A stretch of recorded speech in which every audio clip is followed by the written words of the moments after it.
The gas station attendant's warning plays on loop in my head as I steer my rusted pickup down the overgrown forest road. Them woods, they watch.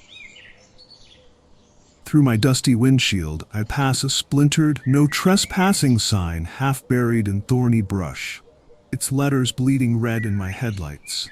Static suddenly screeches from the radio, sharp as a scream before dying into silence. I turn it off, white-knuckling the wheel. By dusk, I'm pitching my tent beneath a gnarled oak that hunches like a crooked giant. The tree's branches claw at the violet sky, their twisted limbs interlacing into a cage of skeletal fingers. My flashlight beam slices through the gloom, catching swirls of glowing green pollen that cling to my jacket. I brush them off, but they leave faint smudges like phosphorescent fingerprints. The air reeks of decay, masked by a cloying sweetness, like rotting fruit. Behind me, the oak's bark shifts in the fading light, deep grooves forming a hollow-eyed face, its mouth frozen in a silent snarl. I freeze, staring until a crow's sudden caw makes me jump. The face is just bark again. Right? I unzip my tent, the sound unnervingly loud. As I toss my backpack inside, the beam of my flashlight glints off something pale in the soil. A deer skull, moss spilling from its eye sockets. I kick leaves over it.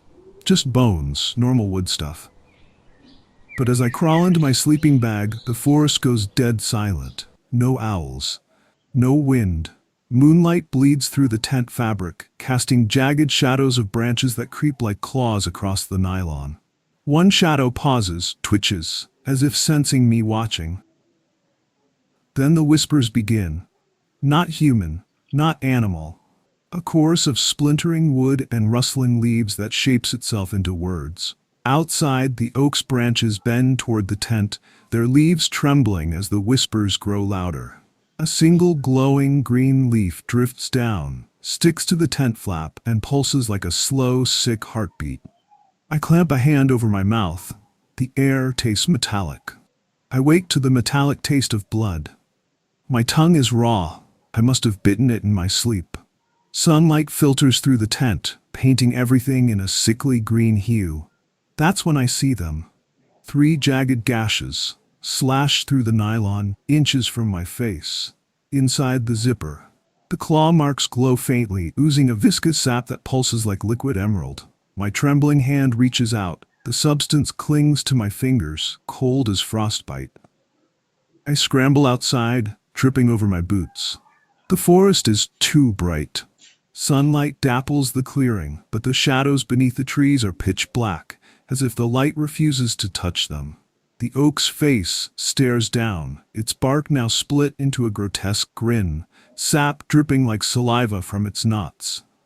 My camera lies in the dirt. I snatch it up, scrolling through last night's photos, blurry shots of my tent, the trees, and in every frame, a distorted shadow lurking just beyond the flashlight's reach. The final photo chokes my breath. A silhouette, tall and spindly, its head tilted at an impossible angle, standing inside my tent. I zoom in. The silhouette's hand has too many joints. I follow the sap trail from the claw marks. It leads to the oak. Up close, the trunk's grooves are deeper, the face more defined. My reflection warps in the sap pooling between the roots. My eyes hollow, my mouth stretched in a scream I'm not making. A child's giggle echoes, but when I spin around, a crow explodes from the underbrush, scattering black feathers.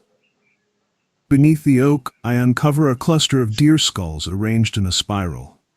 Each skull is crowned with wilted flowers, their petals edged with the same glowing green as the sap. The largest skull's antlers are wrapped in barbed wire, rusted and bleeding into the soil. As I step back, the wire twitches. By noon, the whispers return, louder, angrier. The trees sway violently, though the air is still. Leaves detach and swirl around me, each etched with tiny symbols that burn when they touch my skin. I sprint to the creek to wash the marks. The water runs red. A dead fish floats belly up, its scales replaced by human teeth. Back at camp, my journal lies open, scrawled in mud-stained handwriting I don't recognize. They need your voice. The journal's warning burns in my head. They need your voice. My throat aches, raw from hours of screaming into the silence. I haven't spoken aloud since dawn, not even when I found my canteen filled with thick, glowing sap. I pour it out, but it clings to my hands, searing my skin like acid. The sap crawls up my fingers in branching patterns mimicking roots before dissolving into smoke. I try to leave. I pack my tent, shove the journal into my bag, and follow the compass. But the forest fights back. Trees shift when I blink, their trunks rearranging to block my path. The oak's face appears on every tree now, grinning wider each time. At sunset, I collapse at the creek. The water's still red. I'm so thirsty I consider drinking it, but then I see her. My dead sister's reflection stares back from the blood-dark water. Her lips move, but the voice isn't hers, it's the tree's jagged rasp. Talk to us, little bird. I smash the surface with a rock. When the ripples fade, my own reflection's eyes are gone. Hollow sockets drip sap. I build a fire, desperate for light. The flames burn unnaturally green, casting writhing shadows that dance like hanged men. The trees lean in, their branches creaking hungrily. I huddle close, clutching my knife. The whispers coalesce into a single demand. Sing. I refuse, but my lips part anyway. A hum slips out, low and tuneless. The fire erupts, twisting into a humanoid shape with antlers of smoke. It reaches for me. I stab my palm with the knife, pain shocking me silent. The fire dies. In the ashes I find a rusted locket. Inside is a photo of a hiker from the 1980s, her face scratched out, replaced with a pressed leaf. The inscription reads, "They took my song. Don't let them take yours." Midnight brings a storm. Not rain, sap. Thick droplets pelt the tent, sticking like tar. Lightning flashes green, freezing the trees in a grotesque tableau. Branches contorted into human poses, their faces turned skyward. The journal's pages flutter open. Words appear in bleeding ink. They will make you choose your voice or your skin. The root in my heel moves. It curls like a worm under my skin, burrowing deeper as I stagger toward the creek. My reflection mocks me, pale, sweat-drenched, with veins glowing faintly green. But it's the root that terrifies me. When I pull, the forest lets out a guttural screech, and the root snaps back, tearing a chunk of flesh. I collapse, gasping. The journal's warning echoes, voice or skin. My throat burns as if thorns line my vocal cords. When I try to scream, only a rasp escapes. A drop of blackened blood drips from my lips, hitting the soil.